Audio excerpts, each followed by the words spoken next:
হাতের জ্বালা পোড়া যেন শেষই হচ্ছে না। এই পর্যন্ত এক বালতি ঠান্ডা পানি ঢেলেছি হাতে। জামাইয়ের মুখে তেলতেলা কথা শুনতে চান? তাহলে আজকের রেসিপি আপনার জন্য। আজকের রেসিপি খাওয়ার পরে তোমাদের জামাইরা তোমাদের সাথে তেলতেলা করে কথা বলবে। আই মিন গাইস, তেলা মুখে মানে তেল মেরে কথা বলবে। আমার আফামনিদের একমাত্র হাজবেন্ড গুলা তেল মেরে তাদেরকে কথা বলতে পারে না, তার জন্য কিন্তু তাদের মনে অনেক দুঃখ। আজকে আমি আপনাদেরকে শিখিয়ে দিব কোন রেসিপি খাওয়ালে ভাইয়ারা আপনাদের সাথে তেল মারা কথা বলবে। তো guys, let's go to my blog. Hi guys, আসসালামু আলাইকুম সবাইকে। কেমন আছেন তো সবাই? আলহামদুলিল্লাহ আমি ভালো আছি। আজকে অনেক দিন পর পাটায় ভাত মেখে ভর্তা খাবো। উফ, কি যে অসাধারণ লাগতেছিল, মনে হচ্ছিল পাটা চেটে খেয়ে ফেলি, মানে এত মজা। যখন আম্মু ভর্তা বানাইতো তখন আম্মু এরকম করে পাটায় ভর্তা বাটতো আর আমাদেরকে ভাত মেখে তারপরে খাওয়া দিত। অ্যাকচুয়ালি আমি ছিলাম বড়, সো আমি তখন একা ছিলাম। ওই টাইমে আম্মু আর আমি দুজনে মিলে পাটায় মাখা ভাত খেতাম আর লোকমা করে আম্মু আমাকে দিত। আজকে ভর্তাটা কিন্তু বাদাম দিয়ে করা। সো গাইজ, তোমাদের যাদের মানে ফেস রুকনো ড্রাই হয়ে গেছে তারা কিন্তু বাদামের ভর্তাটা অনেক বেশি উপকারী খেতে পারো। ড্রাই স্কিনের জন্য অনেক বেশি উপকারী। আর যাদের মুখে কোনো তেল নেই তারা যদি বাদামের ভর্তা খাও তাহলে মুখে তেল মারা কথা বলতে পারো। অ্যাকচুয়ালি বাদাম আমাদেরকে স্ট্রেসকে লো করে, সাথে স্কিনকে গ্লো করে আর স্কিন ভালো রাখে। অনেক উপকারী বাদাম, সাথে ভালো কিন্তু ঘুমও হয়। এই কারণে আমি তোমাদেরকে বলেছি যাদের ঘুম ভালো হয় তাদের স্ট্রেস কম থাকে আর তারা কিন্তু খুব সুন্দর করে মিষ্টি কথা বলে। আর ঘুম না ভালো হলে তাদের স্ট্রেস বেশি থাকে আর তারা খিটখিটা হয়ে যায়। আর দেখবা যখন তোমরা বাদামের ভর্তা খাবা, বাদাম জাতীয় কোনো কিছু খাবা, তো স্কিন কিন্তু অনেক বেশি গ্লো আর শাইনি করে। আর চুলও কিন্তু বাদাম কিন্তু চুলের জন্য অনেক বেশি উপকারী। একসময় আমি খেয়েছিলাম বাদাম ভর্তা একমাত্র খুদের ভাত দিয়ে, কিন্তু আজকে অনেকদিন পরে ভাত দিয়ে বাদাম ভর্তা খাচ্ছি। অ্যাকচুয়ালি আমি পারি না, আজকে প্রথম বাদাম ভর্তা বানাবো। 1971 সালে গাইস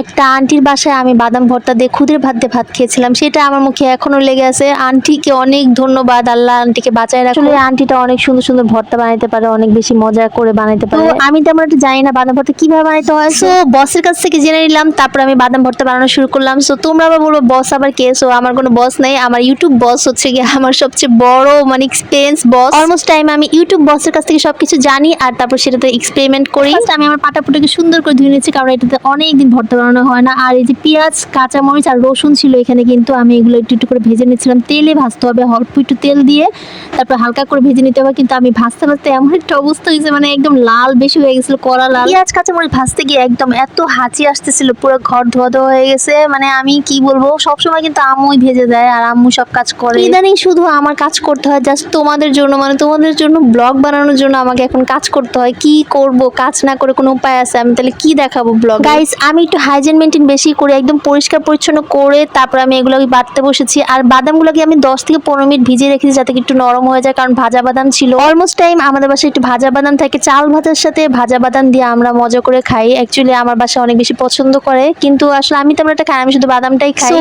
এই কারণে আমাদের বাসায় বাদাম ভাজা ছিল আর ওই বাদাম ভাজাগুলো খোসা ছাড়িয়ে আমি তারপর ভর্তা বানানো শুরু করে দিয়েছি। আগে কিন্তু বাদামগুলোকে ভিজিয়ে রেখে তারপর বেটেছি, তারপর আমি এই যে পেঁয়াজ, মরিচ আর রসুনটাকে ভেজে নিয়েছিলাম, সেটাকে আমি বাটা শুরু করে দিয়েছি। বাটতে বাটতে বুঝতেছিলাম বাটা যে কত কষ্ট, এর জন্য আমি কখনো কোনো কিছু বাটতেই চাই না। আর মনে মনে বলতেছিলাম আরে শ্বশুর বাড়িতে গেলে পাটায় বাটতে হবে। পরে আম্মুকে বলছি যে তুমি আমাকে একটা ব্লেন্ডার কিনে দিবা যখন শ্বশুর বাড়িতে পাঠাবো। আমার পক্ষে পাটায় বাটা ভর্তাও সম্ভবই না, মানে পাটায় বাটতে ভর্তা মজা লাগে, মানে পাটায় বাটা ভর্তা মজা লাগে, কিন্তু পাটায় বাটতে যে কষ্ট ভাই। কিন্তু গাইস, তোমরা যদি এইভাবে করে তোমাদের হাজবেন্ডদেরকে খাওয়াও, মানে ভাইয়াদেরকে খাওয়াও, তাহলে ভাইয়ারা কিন্তু তোমাদের ফ্যান হয়ে যাবে। প্রশংসা না করে পারবেই না, খালি তোমার দিকে তাকায় তাকায় মিচমিচকে হাসবে আর প্রশংসা করবে যে এত মজার ভর্তা তোমরা কিভাবে খাও। ভর্তা বাটা শেষ, অল্প একটু ভর্তা বাটায় লেগেছিল, সেটাতে আমি একটু গরম ভাত দিয়ে আমি মাখিয়ে তারপর সবাইকে এক লোকমা করে দিচ্ছিলাম। ইস, কি যে মজা!